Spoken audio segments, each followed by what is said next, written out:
Hello all, welcome to NBreason, the daily current affairs program by Team Enlight. Today we'll be discussing certain topics in news. The first one is 5G, important for prelims and mains.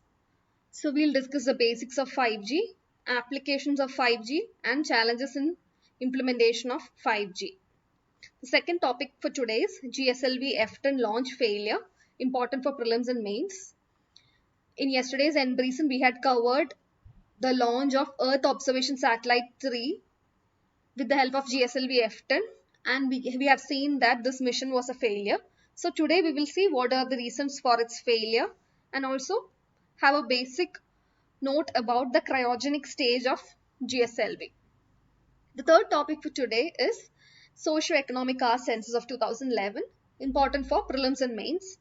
We will see what are the benefits of caste census and some challenges associated with it. Lastly, we'll also discuss certain miscellaneous topics in news.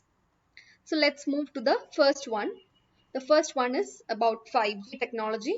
In today's newspaper, there was an article regarding the importance of 5G and how its rollout could be revolutionary in the telecom sector. So in this light, we'll see what is 5G. It is the fifth generation mobile network, the global wireless standard that has been launched after the previous generations of 1G, 2G, 3G and 4G. At present, 4G LTE is being widely used. So with the 5G trials being successful, it can be rolled out in the near future. So this is the latest upgrade in the long-term evolution mobile broadband network, and it operates in the millimeter wave spectrum in the 30 to 300 gigahertz frequency range, which is also highly reliable, and it has an ultra low latency time and operates in three frequency bands: low frequency band, mid frequency band and high frequency band. Now we'll see what are the applications of 5G. It is said that it is an enabling factor for the fourth industrial revolution, and this is a major application of 5G, as in that it is an enabler for the Internet of Things, implementing AI related infrastructure, edge computing, analysis of big data, etc. It is also crucial for implementing smart homes, autonomous vehicles, smart agricultural practices in economic spheres. And coming to the social sector, this is important for implementing telemedicine, for bridging rural-urban health divides, and also for fueling up digital education, especially in the COVID scenario, wherein classes have switched to the online mode. And it is also having a potential to contribute to India's GDP up to 0.5% of GDP. Now, so there are also certain challenges associated with the 5G technology. So the major challenges regarding spectrum availability in India, certain spectrum bands are reserved. For example, 26 gigahertz is reserved for ISRO, and also certain other bands are reserved for the armed forces. So availability of spectrum remains a challenge. The second challenge is about the import dependence on telecom equipment, since India is not self-sufficient in original equipment manufacturing. Coming to the infrastructural challenges, major issue is the broadband connectivity, wherein India has only a broadband network connectivity penetration of 51%, and also we have constraints with respect to testing infrastructure. And another major security threat is the cyber security threat, especially in the geopolitical scenarios at present. With respect to the geopolitical scenarios such as the Hawaii trial, which was under global scrutiny, Chinese factor on 5G, China is doing extensive trials on 5G, and India fears to have national security implications in this scenario.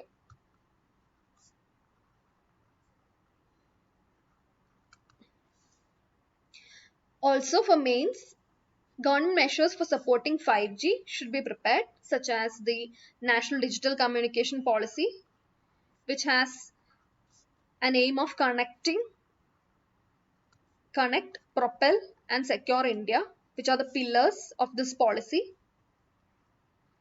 This is crucial for 5G, and also we have other platforms such as 5G India forums. So certain other measures also are there which should be prepared for your mains exam. Now we will see a prelims question that was asked in 2019. It was about the long-term evolution and voice over long-term evolution. The question was with respect to 3G and 4G, and at present the 5G being in news, we can expect a question from the 5G topic also for prelims. And for mains, this comes under GS3 and specifically under the science and technology topic, and this will be covered under the indigenization of technology and developing new technology, and thus it's an important topic for prelims as well as mains. So let's move to the next topic, which is GSLV F10 launch vehicle, important for prelims and mains. There was an article in today's newspaper about GSLV F10's failure. So we will see what are the reasons for its failure.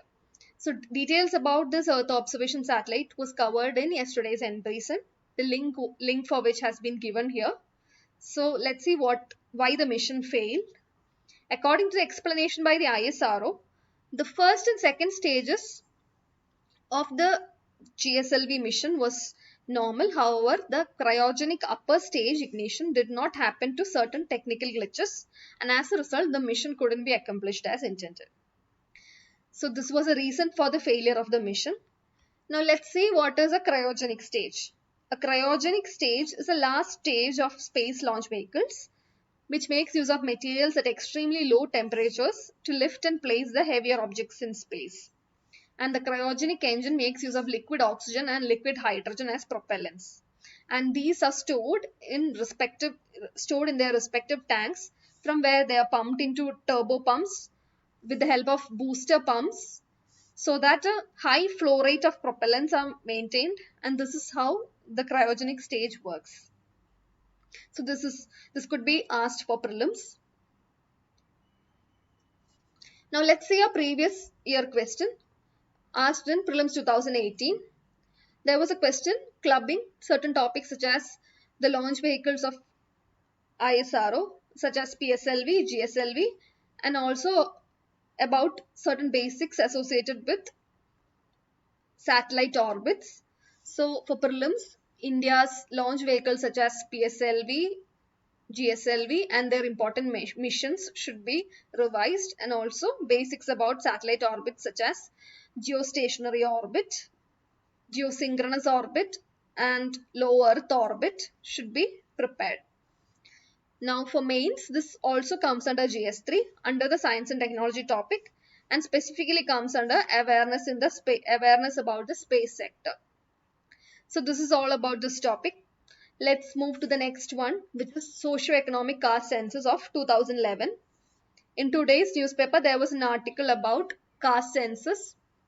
So let's see what is socio-economic caste census.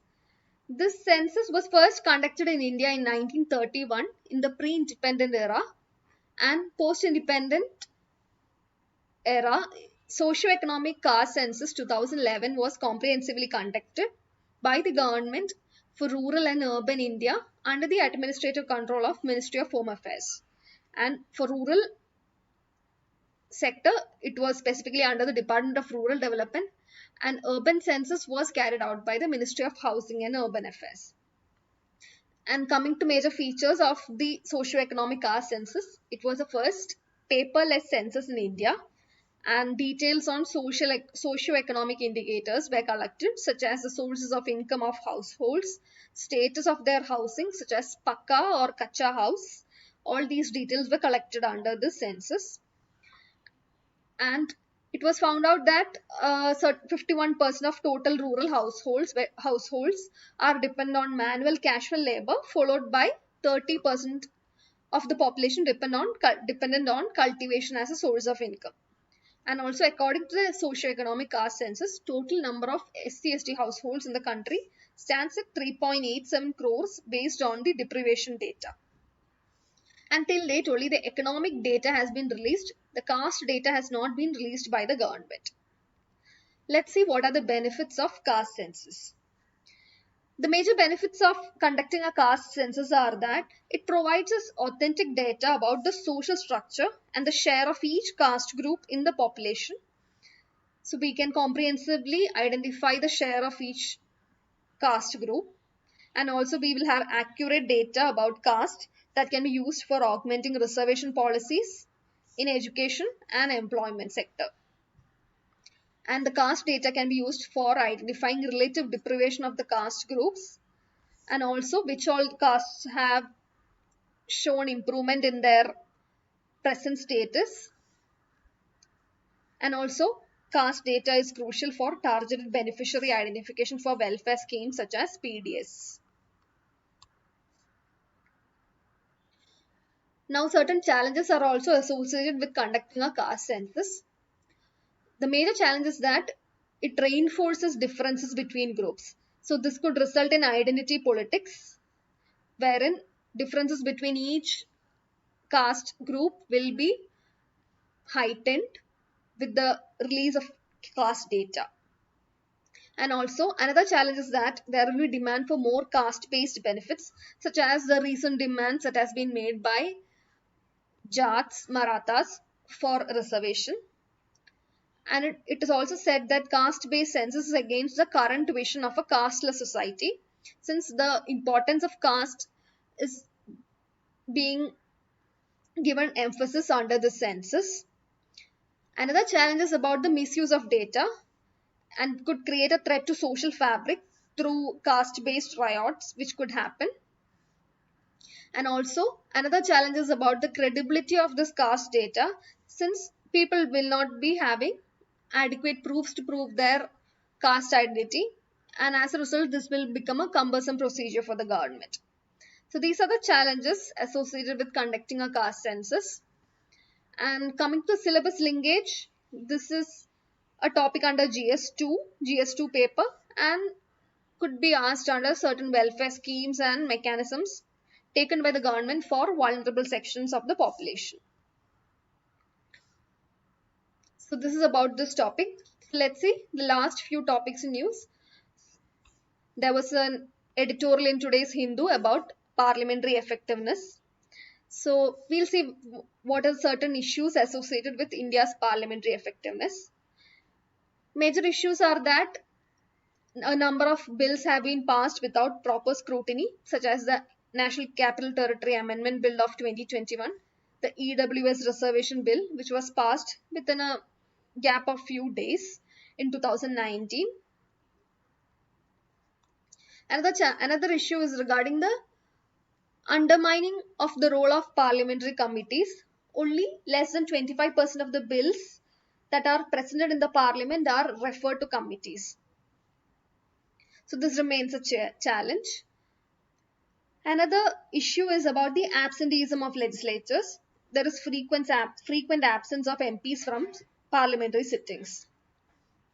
Also, a number of instances we can see there was the issue of bypassing Rajya Sabha that happened in parliamentary proceedings, such as use of the money bill provision to bypass Rajya Sabha, as we have seen in the Aadhaar Act of 2016.